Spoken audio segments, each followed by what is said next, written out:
Dear students, today we have to start our new chapter, that is chapter number 8 of your textbook NCERT, and the title of the chapter is quadrilaterals. So students, as the title of the chapter suggests, it is a quadrilateral. So I hope it is clear to you that what we are going to study in this chapter, right? So here in this chapter we are going to study about quadrilaterals and different types of quadrilaterals that have been given in this syllabus here. So students, before studying about quadrilaterals, let me tell you about the concept map that we are going to study in this chapter here. So before starting the quadrilaterals, students, I can say that we will discuss about quadrilaterals here.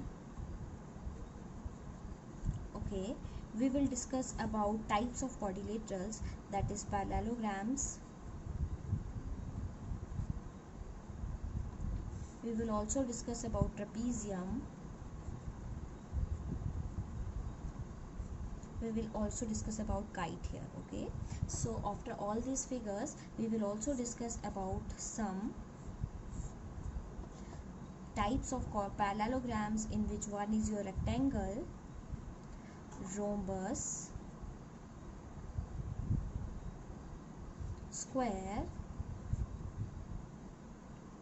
Okay students, so we are going to discuss about the three types of parallelograms, that is rectangle, square and rhombus, and we will also discuss about parallelogram, trapezium and kite in this chapter. We will also discuss about midpoint theorem here, midpoint theorem in this chapter, and we will also discuss about converse of midpoint theorem, converse of midpoint theorem.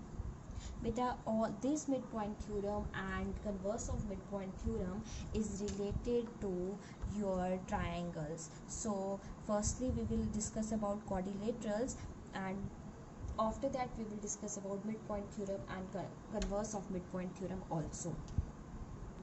Dear students, in quadrilaterals, a quadrilateral, quad, here we can say that quad means 4.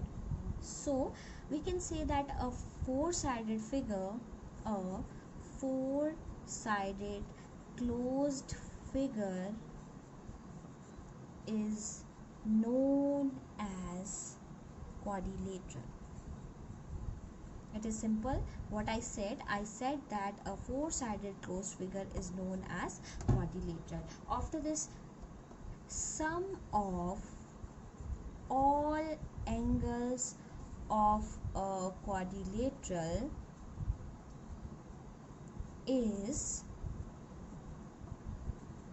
360 degree, right students? So these are the basic two properties that we have to remember about quadrilaterals, is that it is a four-sided closed figure and sum of all the angles of a quadrilateral is 360 degree. I hope this is clear to you. I will also draw a figure for you like this. So this is also a quadrilateral, this is also a quadrilateral, and this is also a quadrilateral. So students, these are different types of quadrilaterals that I have shown you. Let me name these as A, B, C, D, P, Q, R and S, and X, Y, Z and A here. So students, you can see that all figures have four sides here. So we can say that all these figures are what? These are quadrilaterals here. Now students, after this we will move to types of quadrilaterals. Types of quadrilaterals here. So we will discuss one by one, as I told you in the flow chart. The first figure that I am going to discuss about is your parallelogram. What I am going to discuss about? I am going to discuss about parallelogram here students. So for parallelogram, I can say that a parallelogram is a special type of quadrilateral. A parallelogram is a special type of quadrilateral in which pair of opposite sides are parallel. Pairs of opposite sides are parallel. Students, simply you have to remember that a parallelogram is a special type of quadrilateral in which pair of opposite sides are parallel here. Now students, parallelogram has many properties also, but I want you to study step by step. We will discuss all these properties, the additional properties in the form of theorem. So I want to tell you that properties at that time only. Till now you just have to remember the figure in which opposite sides are parallel is known as a parallelogram. I will also draw a parallelogram for you here. So it is simply nothing, it will be a four-sided figure in which the opposite sides are parallel here. So you can call this, you can also denote parallelogram by this sign.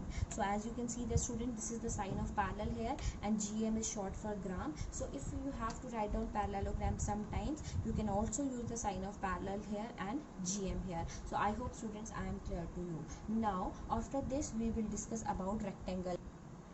Now students, let us discuss about rectangle here. So students, for rectangle, firstly I will write down the definition.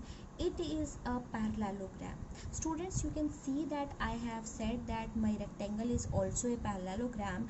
It means my rectangle is satisfying the property of parallelogram in which opposite sides are parallel. So I can say that it is a parallelogram in which each angle is 90 degree. In which each angle is 90 degree here. So students, I hope this is clear to you that a rectangle is a parallelogram in which each angle is 90 degree. So let me draw a figure for you here.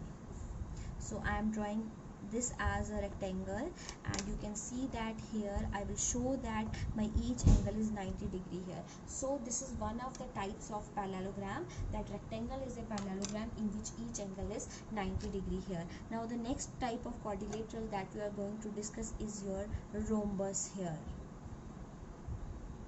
Okay students, is your rhombus here. So for rhombus, what can I say? I can also say that it is a parallelogram. It is a parallelogram in which all sides are equal. I hope I'm clear to you what I said. I said that rhombus is also a type of parallelogram, but it has only one property, that all sides are equal, and we can't say anything about angles here. So here it is only said that all sides are equal. So you have to remember that. You can also draw your rhombus in this shape, that is A, B, C and D here. So students, this is also a four-sided figure. Here you have to remember all the four sides are equal here, but here nothing is said about angles, that whether the angles are 90 degree or anything else. But here you just have to remember one property, that rhombus is a parallelogram in which all sides are equal here. Now after this I will move to my fourth figure, and that is square here. Okay students, square. So for square, I will show that, I will tell you one property, that it is a parallelogram. It is a parallelogram in which all sides are equal and each angle is 90 degree. Okay students, so I can say that a square is a parallelogram in which all sides are equal and each angle is 90 degree here. So I will draw a parallelogram here, square here. So for square, the properties similar to the rhombus. Properties are similar to the rhombus, but one more additional property is there, that each angle of square must be 90 degree. Students, let us see another type of figure here, and this is trapezium here. So let me write down the definition of trapezium first. It is a quadrilateral. It is a quadrilateral in which one pair of opposite sides is parallel. Okay, what we said that in which one pair of opposite sides is parallel. Students, you have to do each and everything very I can say that with very concentration, and just have a look here what it is saying. It is saying that one pair of opposite sides is parallel. It means you have to consider only one pair as it is simply mentioned in the figure. So for this I will draw a trapezium for you. It looks somewhat like this, and let me name it as AB and CD here. Okay students, so here you can see that if you will produce these two lines, these will never intersect each other, but if you will produce these two lines, you can see that they will definitely meet at some point here. So you can see that these AB and CD will be your non-parallel sides, and AB, it's AB and CD will be your parallel sides, and AD and BC will be your non-parallel sides. Okay students, so AD and BC will be your non-parallel sides here. Now after this I will move to my next figure and last one, that is your kite here. Okay students, so what will be the name of the figure? That is your kite here. So what is a kite? A kite, it is a quadrilateral. It is a quadrilateral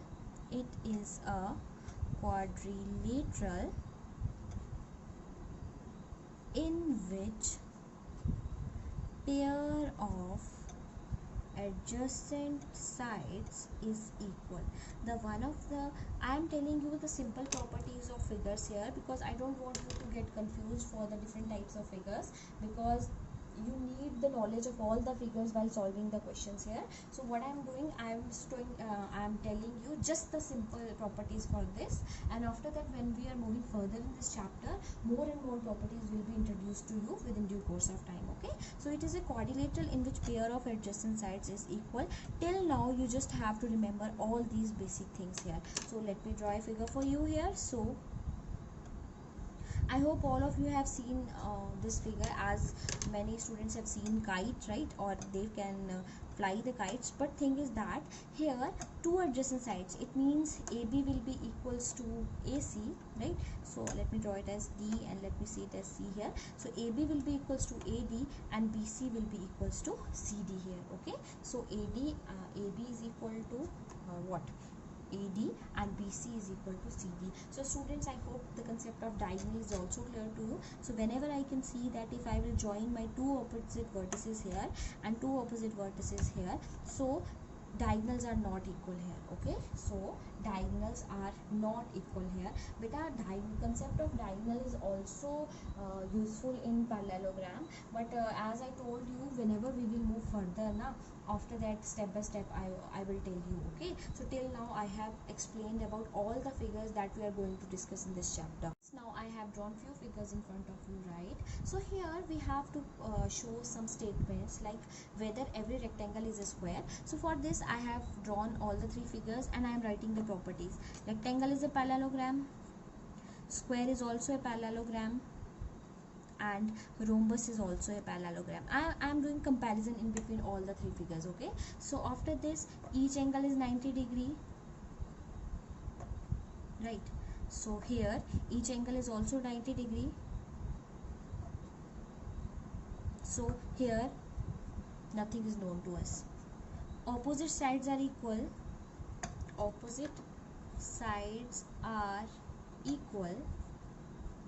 In this case, all sides are equal, and in this case, all sides are equal. So students, I have compared these figures with the help of three basic properties. So as you can see that rectangle is a parallelogram, square is also a parallelogram, right? Each angle is 90 and each angle is 90 also. But here in square all sides are equal, but in case of rectangle only opposite sides are equal here. So students, I can write that every square is a rectangle. Okay, why I have written that every square is a rectangle? Because beta, in this comparison you can see that square is satisfying all the properties of rectangle, but here just think about it, whether rectangle is satisfying all the properties of square. No. Why no? Because here only opposite sides are equal, and for square you need that all sides must be equal here. So I can say that every rectangle may or may not be a square. Okay, may or may not be a square. Students, this is one of the important results in this chapter here. So what I said that every square is a rectangle, but every rectangle may or may not be a square. Why beta? Because I told you, as square is satisfying all the properties of rectangle, but when I am talking about rectangle here, rectangle has the property that opposite sides are equal, but for square you need that all sides must be equal here. Okay, the other thing that I am going to tell you is regarding the comparison between square and rhombus here. Okay students, so square is a parallelogram, rhombus is also a parallelogram. Each angle is 90 degree, but here rhombus is not satisfying the property that each angle is 90 degree. So here all sides are equal, and here all sides are also equal. So students, you can see that here you can say that every rhombus is a square. You can say that every square is a rhombus. Every square is a rhombus. Why every square is a rhombus? Because square is satisfying all the properties of a rhombus, but every rhombus may or may not be a square.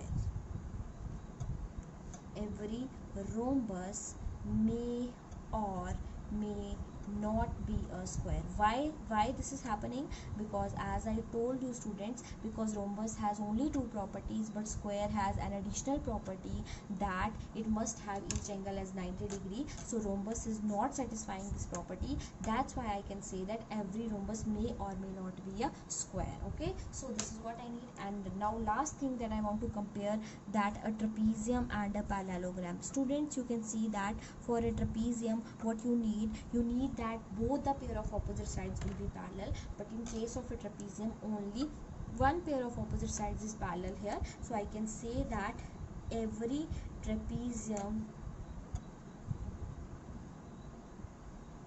may or may not be a parallelogram, right? But every parallelogram is a trapezium here. So why I am saying this? Because students, you can see that trapezium is satisfying the property of parallelogram. Sorry, but every parallelogram is satisfying the property of trapezium, but trapezium. Dear students, now let us see theorem 8.1 of chapter 8, quadrilaterals. A diagonal of a parallelogram divides it into two congruent triangles. So students, in this theorem you have to prove that if we have a diagonal of a parallelogram, it divides my parallelogram into two congruent triangles here. So for this, let me draw a parallelogram here. I will name it as A, B, C and D here. Okay students, after this, as it is mentioned that a diagonal is here, so let me join AC as a diagonal here. Okay, so we will start from here. Let me write down my given portion. What is given to me? ABCD is a parallelogram.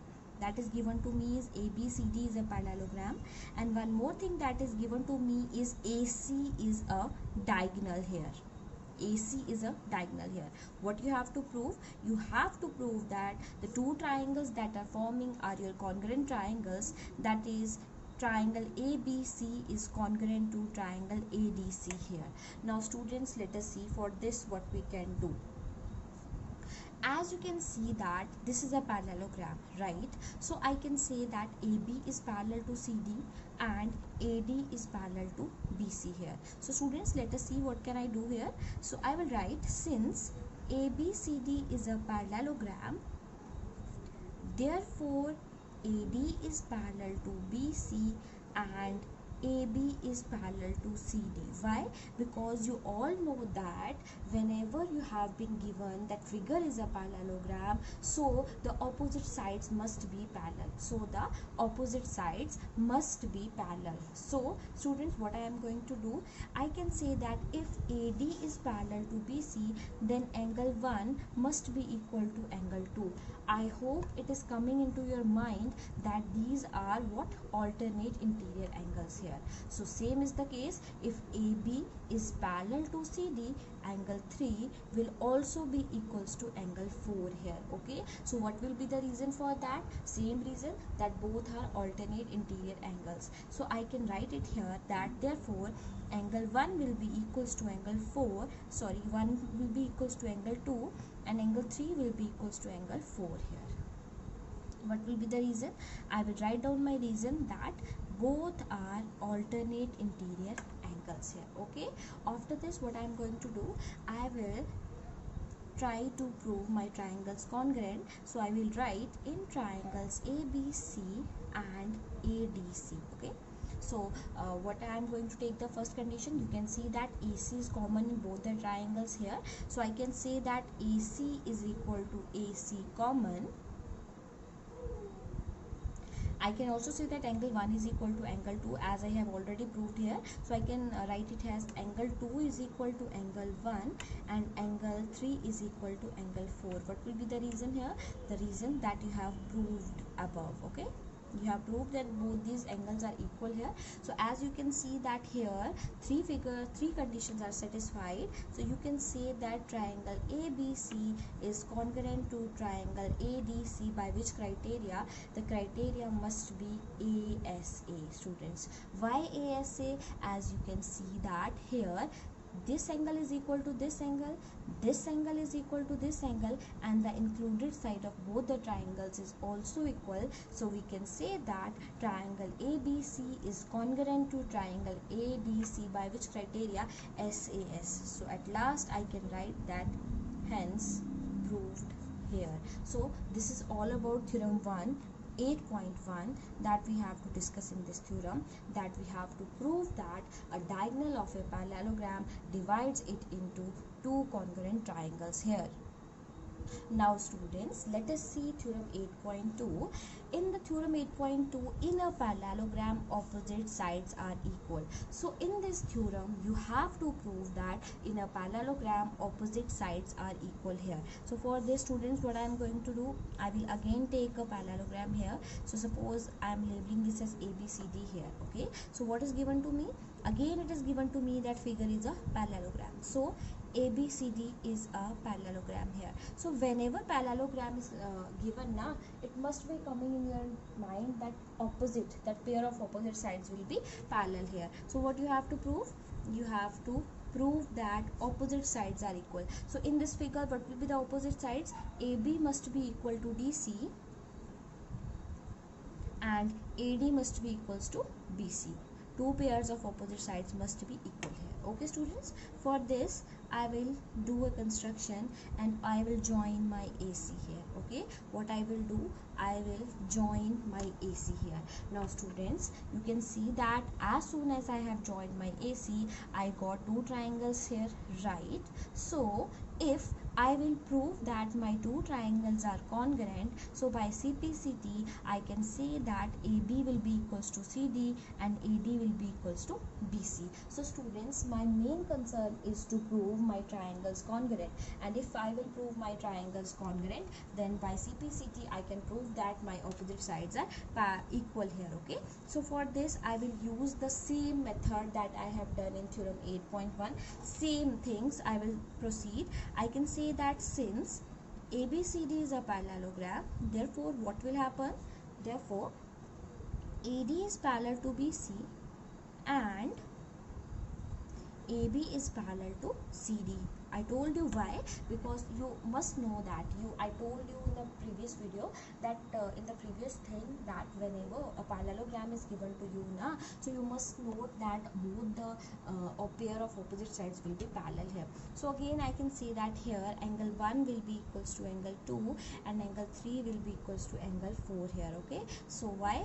I hope you know that why, because these are what? Pair of alternate interior angles. So I will write alternate interior angles here. Okay students, so after that I can say that in triangles ABC and ADC, what will happen? Firstly I will take my AC is equal to AC common. This is the same thing that I have done in theorem 8.1. okay, so AC will be AC. So after that I can say that angle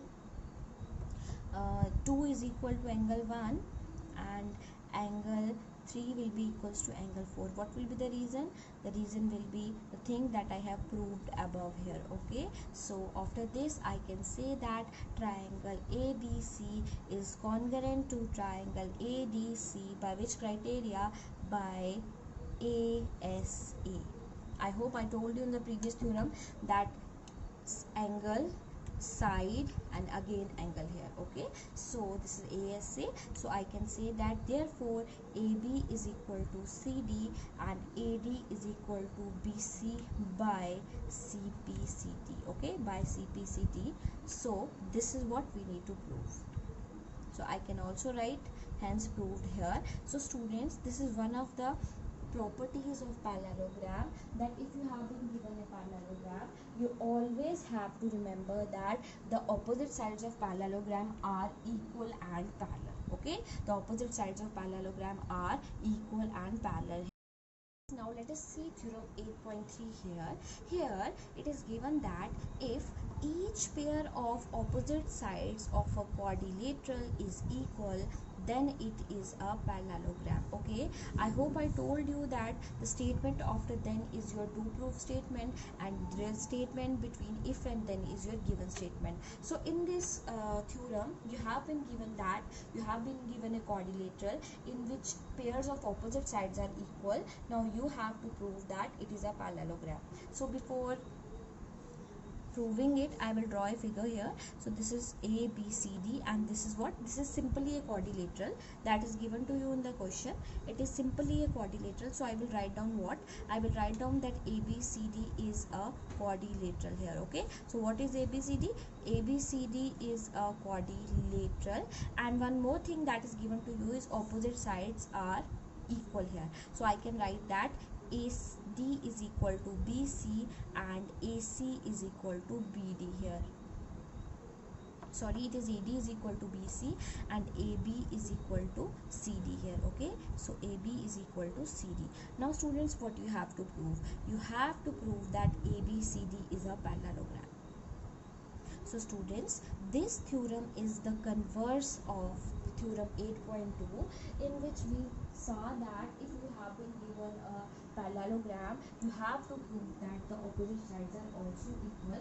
But now what you have to prove? You have to prove that if you have a quadrilateral in which opposite sides are equal, then your figure must be a parallelogram. So students, for this you have to prove that pair of opposite sides is parallel here. Okay, what you have to prove? You have to prove that your pair of opposite sides is parallel, and if you prove that your pair of opposite sides is parallel, then it simply you can say that your figures are a parallelogram here. So let us start with my construction portion. So for construction, I will join AC. What I will do, I will join my AC here. So students, now what I am going to do, I will prove my two triangles as congruent here. So I will start my theorem from here.